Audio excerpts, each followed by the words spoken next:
Hello everyone, it's your friendly neighborhood podcaster, Jason Lavelle. The following show was recorded on location at the Listening Room in Grand Rapids, Michigan, which is a fantastic venue for live music. I was really impressed. Now you all know that I love a great story, and they come in many forms, from books and movies to paintings and poems and songs. Songwriting is one of the most concise forms of storytelling, but it's also one of the most powerful. I can write a great novel, or a hard-hitting short story, or even an especially poignant poem. Not very likely, coming from me. I'm not a poet. But none of those things will ever wield the power of a great song. So I wanted to talk to some songwriters and find out a little bit more about how they did it. I know you're going to love this show, and I had a great time recording it. So stay tuned and enjoy. Today I'm sitting down with two of Michigan's most incredible songwriters, Sav Buist and Katie Larson from the Accidentals. Sav and Katie, how are you guys doing today? Great. Thank you for having us on. Happy to be here. Very, very happy to be. I'm a big fan. So I'm interviewing you, but inside I'm fangirling just a little bit here because I absolutely love your music. So thank you. And I think that I don't know that anyone could come to one of your shows and not walk away smiling. And I think that that's a very cool thing. Or crying. Or crying. I saw you guys a year ago. It was actually a year ago today. We were just talking about this at the Wealthy Street Theater. And it was another of the storytelling type shows. And I can't remember the other two ladies you were with, but they were fantastic. It was Kate and Emily from the Crane Wives, I believe. Or was it Kate and Emily and Beth? Yeah, Beth Chapman. Okay. We've done this series with so many people. It's been great. Well, it was a wonderful show, but at one point, you told a story and then sang the song that went along with it, and I can't even remember any of it now, except for that it just made me cry in my seat. It was so powerful, and I was like, oh my God. And honestly, that show was part of the inspiration for this show. The idea of actually having the story and having the artist tell you why the story meant something to them. That's so and cool. it was such a cool moment for me because I was like, oh my God, I want to do that. I want to have that kind of energy. Now that's exactly what you're doing now. That's you're just inspiring somebody else to. That's what I want to do, yes. Create new art. That's yes. amazing. Well, speaking of inspiring people, good segue there. Excellent segue. Amber, your manager, was just telling me about a YouTube series that you guys are going to be putting out. Can you tell me a little bit about it? Yeah, so in January we're going to start releasing every week on YouTube a different cover of a female artist, and the range of those is all kinds. So we'll have artists that are established, artists that have been around for decades, and artists that are up and coming, and artists that are like our friends, like people that we know. So we've already done a bunch. We've done Brandy Carlisle, May Earlywine, Anita Franco, Boy Genius, Big Thief. There's so many more on the way. So we're excited to be doing this series. It's really inspiring for us on the road to play all these new songs and learn them and keep our chops up, and also just be really inspired by other women. That's awesome. And by sharing them like that, you're hopefully inspiring another generation to get out there and sing or play or create and do what they want to do. I would love to, because I think that's a big part of art, is just establishing connections, and sometimes the only way you really know how, and just kind of creating this universal platform of like emotional equivalence. I think that's really important. Oh, definitely. Well, and I write books, and when I started out, it was just one of those, this is on my bucket list. I want to write a novel someday. I want to be a fiction author because I idolized guys like Stephen King or Michael Crichton or Dean Koontz, my favorite scary authors. Nice. And, I never thought it would happen, though. I'd have these ideas and I'd scratch a few sentences, and I thought it would be all cool, but I never imagined that I would do it.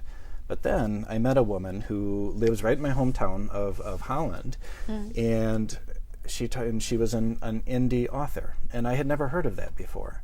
And she told me what it was, independently publishing it, and you do a lot of hard work, and she kind of coached me through the process of going from wanting to write a book and having an idea to here's my book world. And so it was cool. Just an incredible thing, and so having that person to show you, look, you could do this. You know, you can really do this. You might not be a millionaire. I'm not a millionaire, but I love doing it, and I love sharing it with people, and so that's a good thing. I love the idea of inspiring others. Yeah, that's amazing. That's really awesome.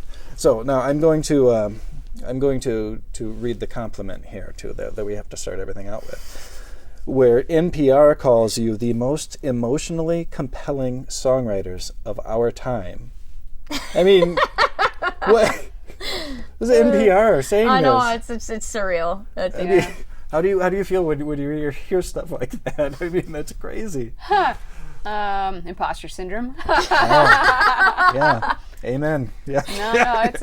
It's really great. And I think doing these acoustic shows have been a really good exercise in trying to diversify our songwriting and our performance techniques, because we've always loved doing everything, and we're always busy all the time, and so much lately we've been amping up our production for the accidentals and the show with the 3-piece and the lights, and it's really nice to kind of strip everything down and think more about the songs and the lyrics, and even to be on stage. And we've done the shows in a round of 4 or 5 people, and just to be able to sit and listen to someone else listen to what they're doing with their instrument and the melodies and the lyrics has been a really good exercise for us to focus in on songwriting, not just performance, but the writing process. Okay. Yeah. And it feels more, this is a word that I love and hate at the same time. It feels more intimate, but and people say that about a lot of things, but when you're able to hear your story behind the song, and hear that song, you really pay attention a lot more to those lyrics. Yeah. And I know after that show last year where I saw you, I started to pay attention a lot more to what you were writing, and it's just like, wow, there's so much more than just music you enjoy. I mean, it's a whole story in itself. Absolutely. We just started Patreon not too long ago, and that's been really inspiring for our creativity. It kind of gave us a whole refurbished boost, and it made me think about my perspective as a fan of other artists. Like, I would pay $5 a month to get into the head of Nico Case and see how she writes, and see what her process is. And that's kind of been something that, as we release content on that platform and as we collaborate with people who are supporting us financially and creatively, it's been amazing watching our art evolve and become broader and more new and different. We've done like video editing, we've done our own audio, we've done our own mixing, and I've been writing a weekly tour blog, which has racked up like 150 pages by now, and like it's just like our art is sorry, I just touched my microphone. Our art is yes. But our art is kind of like just been in all directions recently, and it's really cool to have a platform for that and to be able to tell those stories and kind of show what our process is, and then learn how to make that process evolve.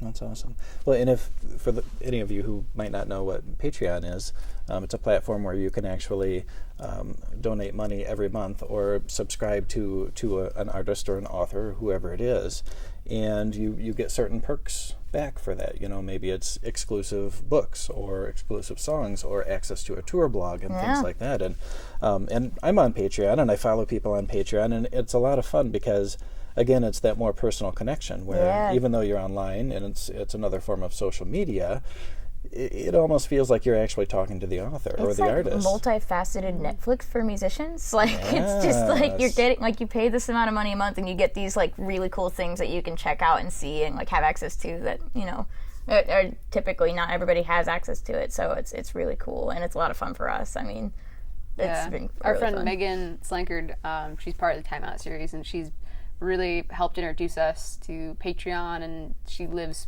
right next to the headquarters of Patreon in San Francisco, and so she's always like top of the game and figuring out what's new and how to best utilize it, because really you are running your own business, and we've had every different project we put out in a different way. We've been on label, we've been independent, and so having something that's consistent, especially a relationship with fans and music supporters, is really essential to keep it all running. So it's been really cool, and we love Megan. She does an amazing job with it. Awesome. She's so funny. Yeah.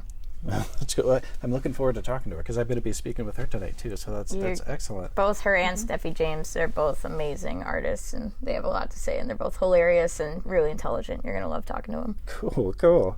Well, now, talking about songwriting, and with what NPR said, and I'm sure many other people, about you guys building so much emotion into your songs, I know that when I'm writing a book, or even a terrible poem, because I'm horrible at poems, we have a beginning, a middle, and an end. And within that, we have to make our readers fall in love with the characters. But you guys have, 3-4 minutes, maybe in a song. How do you go about making that emotional connection with people, in that short of time? Yeah, I mean, I've learned a lot from the people that we've toured on with Time Out. Beth Nielsen Chapman's a Hall of Fame songwriter, and for good reason. She is very professional when it comes to songwriting, and she really knows how to do that in 3 minutes in she does it over and over again. She's written hit songs for Willie Nelson and Faith Hill and Shania, didn't she write one for Shania Twain too? Yeah, I'm sure. I mean, she's literally written hundreds and hundreds of songs, and she's the only female. She's the only woman I think she's the only woman in the Hall of Fame songwriters. So, so yeah, it's really incredible to be touring with her, and she's taught us a lot in that, it is important to try and say what you want to say in 3 minutes, and also just kind of to make it relatable. But for the longest time, we've been just touring and traveling and garnering experience and telling stories and hearing stories from other people, and that's all just kind of adding to your emotional state. You start to gestate and ferment these ideas and these topics and these things that are relevant to you in the news or in the books you're reading, the movies you're watching, the people you're talking to. They start to have patterns, because that's what we do as humans. We just find patterns in things, and then somehow you just kind of find a way to weave it together into whatever topic you want to address in your song, in your 3 minutes. And for me, my process is I'm very lyrically picky, and if I know that I'm capable of doing better with a line, I will spend time on it until it has the same kick in the butt that the chorus has, So that's really important to me, and I'll just spend hours just on 1 or 2 lines, making sure that they're not, that every single line in a song is exactly saying what I need it to say. And if it's not there yet, then it needs more work to get there. What do you think gives you the biggest challenge when you're writing songs? Do you think it's the music or the lyrics, or kind of the combination of both? Or I think it just depends on the song. For me, I'm pretty much always music first. I feel like there's a lot of things I want to do with music, and a lot of different arrangements and types of songs and genres and different weird 3-part things I want to put into a song, make an epic opera or whatever. The lyrics are more challenging for me. It almost feels like I need to be constantly fueling myself with things. So I need to be reading, I need to be watching things, I need to be listening to other music, I need to be experiencing things, because a lot of the time something will happen and I'll be like, I should write a song about that. Or I'll try to write something that's more personal, or try to make something with a really clear message. And, finding that little bubble and then collecting things and putting them in the pot and then letting it stew. That's the harder part for me is making time, because it'll take me even a couple days to get into the frame of mind to write a song. It's kind of like a part of your brain you need to have fresh and exercised, which can be challenging when you're on the road traveling so much. So yeah. Megan's process is totally different, where she'll actually write songs live on Patreon, and that's just I can't even imagine doing that, we've been we've been doing co-writing. We moved to part-time in Nashville, so we live there to do session work on violin and cello for other studio records, and we also do arranging and scoring, and we do co-writing. So we've been writing with different people a lot recently, and that's a totally different experience, because instead of always tapping into what you personally feel, now you're trying to share that narrative with another person who's also got their own emotional thing. So you have to talk out your vulnerabilities and what's on your mind, sometimes with people you've never met before, and just put that out there, so that way we know going into a song, this is what we're feeling right now, and it's going to be most authentic to whatever consumer is trying to listen to the song and feel it too. Mm-hmm. So that's just been there's lots of different ways to write songs, and I love that part of it. Well, okay, so this is going to seem like I'm switching tracks here, but it's still on the same vein. Your podcast. It's still mine, guys. It's still mine. So as a fiction author, I lie to people. I create fantastic worlds or characters and then torture them or let them fall in love before I torture them. But it's all make-believe, and people know that going into it. And I think that at least how I interpret your music, and I could be wrong, it feels much different. It feels like places you've gone or people you've known, things that you've felt, love that you've felt. And it feels a little bit more genuine than writing fiction. So my question for you is, how honest do you have to be with these feelings that you have, with these experiences that you've had when you're relating them to us as listeners? What's so funny is that beginning sentence really reminded me of the introduction in Left Hand of Darkness by Ursula K. Le Guin. She has some of the similar language. She starts out being like, all fiction writers are liars. All science fiction is a lie. I'm like, okay, Ursula, okay, amp down. And she's amazing. Amazing author, amazing book. But yeah, I think the more honest you are as a songwriter, the better. Even like when we write fictional songs. I mean, you write fictional songs all the time. You can probably speak to that better than I can in a way. Yeah, I think one thing that I've come to really appreciate in songs that I've listened to is the way that authors and songwriters can make a core emotion come out of an experience. So I feel like there's some great songs that Beth has written that anyone could sing. That could ring true. They don't have to be tied just to one personal experience. I have a couple songs that people are like what? Tell me what happened with this song. Always and bugging I'm her about it. I was like, I pictured this other character in my head and the feelings that she went through. But I mean, when you just really boil it down, everyone knows what loneliness feels like. Everyone knows what falling in love or frustration or anxiety feels like. And so, to having one of those root emotions, I feel like you can always distill it back to that. Okay. Yeah. I would say the only part where it starts to become really dishonest is when you play the songs over and over every night, and you start to think about, what am I going to have for dinner tonight, halfway through a song on stage. It's all just running together. Yeah, exactly. That's the dishonest part of artistry. It's you're singing these vulnerable lyrics and just your mind is totally gone. It's just elsewhere. It's off. Well, I want to ask you about one song in particular, and it's from On the Shoulders of Giants. Oh, yeah. Beautiful. I absolutely love it. Thank you. Even in darkness, I'm smiling, because I know that fear is a good thing. Pain is a novelist waiting for the perfect line. There you go. So I connected with this song on a very uncomfortable level. It wasn't a happy song to me, but I loved it. Yeah. And it felt like something was moving in me or stirring in me. Can you tell me a little bit about that song? Tell me, is this a fictional thing, or no, are this these? Is real. That one. I wrote that one a very long time ago, and I was 17, I think, and I also started out, I didn't ever think I would fall into songwriting. I started out writing fictional books, just really nerdy sci-fi books, and I thought that was, and I played violin sometimes, and that's all I really did. And I was really inspired by Katie when I met her. She was writing songs and playing multiple instruments, and so I fell into that world through her, and started writing songs, and it was a totally different feeling because, like you said, in a book you have so much time to say what you want to say. In a poem, you have a little bit less time. And in a song, you have 3 minutes. So adjusting to that was just really interesting. And I remember lying awake one night, because I suffer from really bad, a couple of different sleep disorders. And so I was lying awake, staring at the ceiling, and I had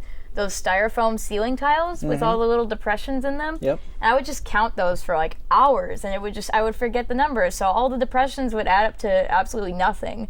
And that was where that first line came from. It was oh, well, maybe they do add up to something. Maybe every pitfall, maybe every painful line that refuses to come out, maybe every difficult time period in your life does amount to something. It's just where you're standing. Are you standing on the other side of it, or are you standing at the precipice of it right before you go down, or are you in the middle? It's all the same. It's just a matter of where you're standing. And so perspective. Yeah, so that's you know, even now that song has a totally different perspective for me because I'm on the other side of what I was experiencing when I was 17. I'm 24 now, so I'm out of my teenage angst, but I can look back at that song and understand it's a snapshot of exactly how I was feeling at that time. And again, that's a feeling that everyone has felt before, is just being so torn on where you're supposed to be and why aren't things not lining up and why are things not resolved. And it's because resolution is it's great for a certain period of time, and without the stuff that comes before it, there wouldn't be resolution. So it's important to have it. Wow. Well, that would explain a lot about why I like it so much. Is it because I'm in a period in my life where there's a lot of things that are in flux, and I feel a little bit out of control, and you know that's probably part of the reason why I connect with it so well. I'm in that right now. And you know, and Feel that. You're talking about a song that you wrote when you're 17. I'm 40 years old. I'll be 40 in a couple months. I mean, and so those words and those feelings, that everything, it doesn't matter the age. I mean, it transcends everything. Yeah, it's just who we are. It's just very human. That's what art is. It's just very human. There's no gender or age or anything to art. It's universal. Yeah. Now, when you're up there playing songs like this or other songs that, you know, come from someplace really real inside you, do you ever feel like the audience is kind of getting a little bit of a glimpse inside you?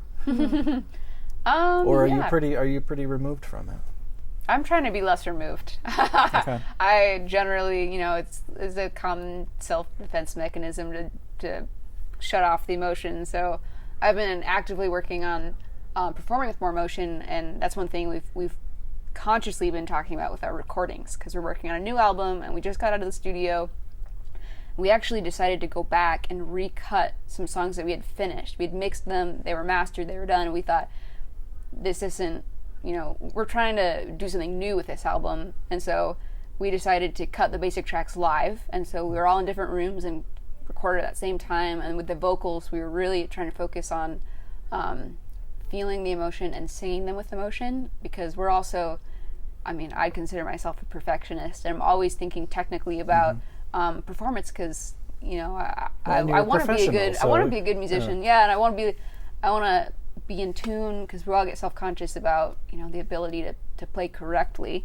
And so part of that is just tuning it out and really focusing on the emotion and not nitpicking too much. So that's been one thing I've been trying to focus on, and I think it makes a big difference. I mean, when I turn around and I watch Megan sing a song and belt her butt off, you know, she's I get goosebumps, and people in the audience, I can tell that they're feeling that as well. Yeah. So I think it's really important. It makes a huge difference if you're in the song or if your part of you is kind of removed. Gives us an excuse to yell in public. Yeah, nice. That's music. Yeah, you know, I think I could definitely use some more yelling. And there's I'm sure there's got to be a balance there too, because if you lose yourself too much in it, you're gonna end up bawling or going nuts up on stage. I would think that's you. I cry every night, every single night. I cry a little bit because it's just you can't feel it and ignore that. Maybe that's why we love you guys so much, though. Oh. You know, is the feeling, the emotions that are real.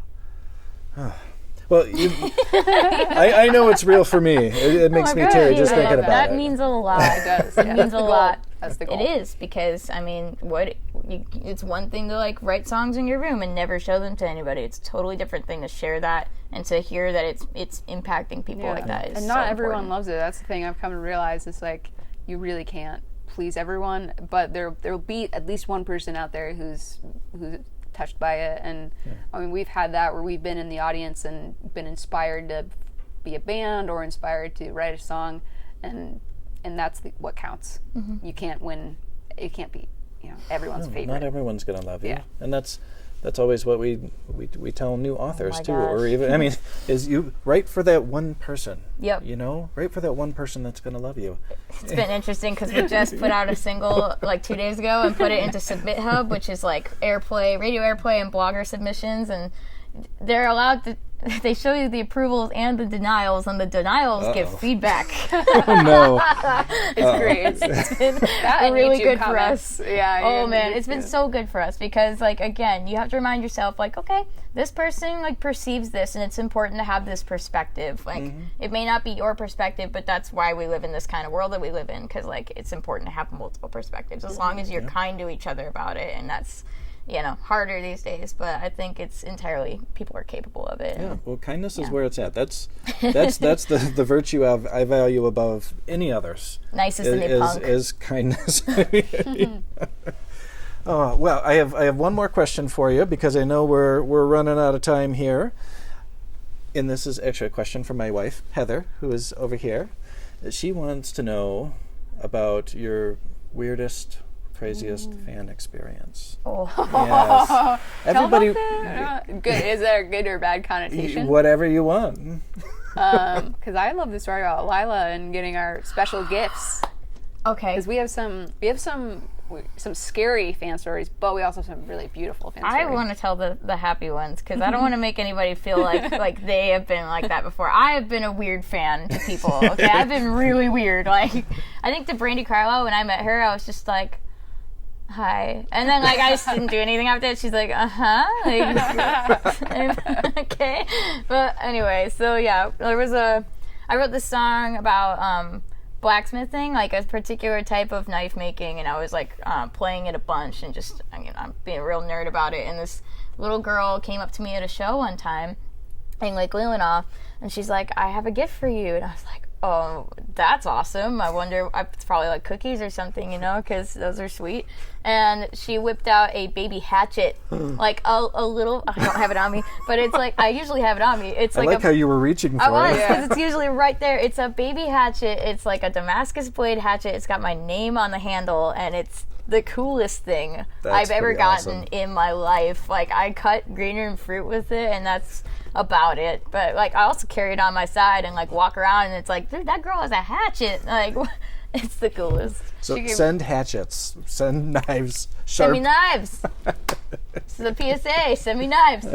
Kate got she something gave cool me too. This this green jacket because I played this song live. It's on our live album called Sleeve, and the song is about falling in love with my green corduroy jacket and then losing it when we were downtown Traverse City filming a music video. Somebody stole it. Oh. It was like I turn around and it was gone, and that happens to me a lot, but usually I find things eventually, and this jacket has never come back to me. So she gave me this green corduroy jacket, and I mean, it's like, we're telling stories on stage, and she was like, What's so cool is get like these guys their stuff back. That Damascus Blade song is not even out yet. So like she like took the initiative on something that's not even released to the public. Like, so cool.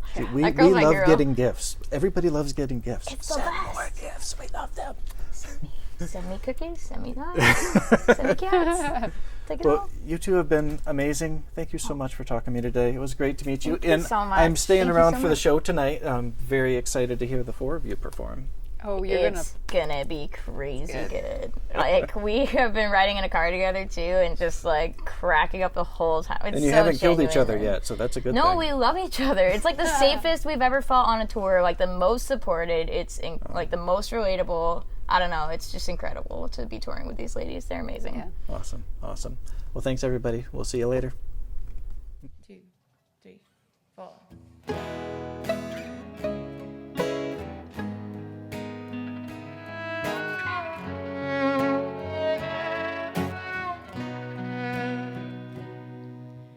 Words are flowing out like endless rain into a paper cup. They slither while they pass. They make their way across the universe.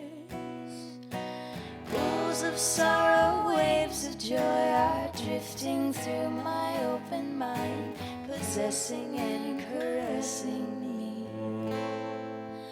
Jai Guru Deva Om. Nothing's gonna change my world. Nothing's gonna change my world. Nothing Nothing's gonna change my world. Nothing's gonna change my world. Images of broken light that dance before me like a million eyes. They call me on and on across the universe. Thoughts meander like a restless wind inside a letterbox. They tumble blindly as they make their way across the universe. Jai Guru Deva Om. Nothing's gonna change my world. Nothing's gonna change my world. Nothing's gonna change my world. Nothing's gonna change my world.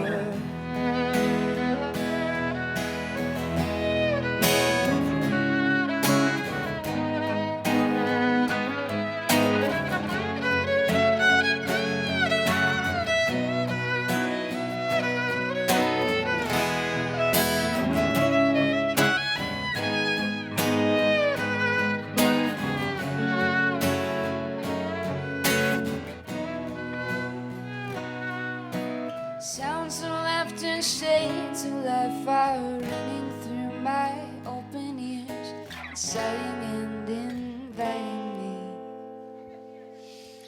Limitless, undying love which shines around me like a million suns. It calls me on and on across the universe. Jai Guru Deva Om.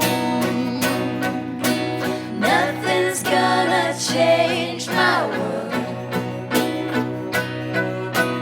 Nothing's gonna change my world. Nothing's gonna change my world. Nothing's gonna change my world. Nothing's gonna change my world. Nothing's gonna change my world.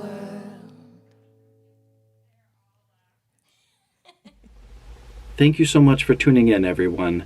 You are the reason I'm doing this, to share my love of story with all of you. I want to say a couple thank yous here. I want to thank all my musician guests and their manager for setting all of this up and making it happen. You all were fantastic. I was thrilled to speak with all of you, and I can't wait for us to meet up sometime again in the future. I want to thank my publicist, Creative Edge Publicity Services. They've supported this show from the beginning. They are fantastic to work with, and so if you're an author out there or a creator of any kind and you're looking for a publicist, Creative Edge Publicity Service, give them a shout. I also want to thank the Listening Room in Grand Rapids, Michigan for letting us set up and do all of this. They had a crazy schedule going on when I shot these interviews. You know, there are people running around trying to get things organized, and they were kind enough to let me set up and do a podcast in the middle of all the madness. So thank you so much to the Listening Room. All right, guys, that's it for today, and I can't wait to see you next week. Take care.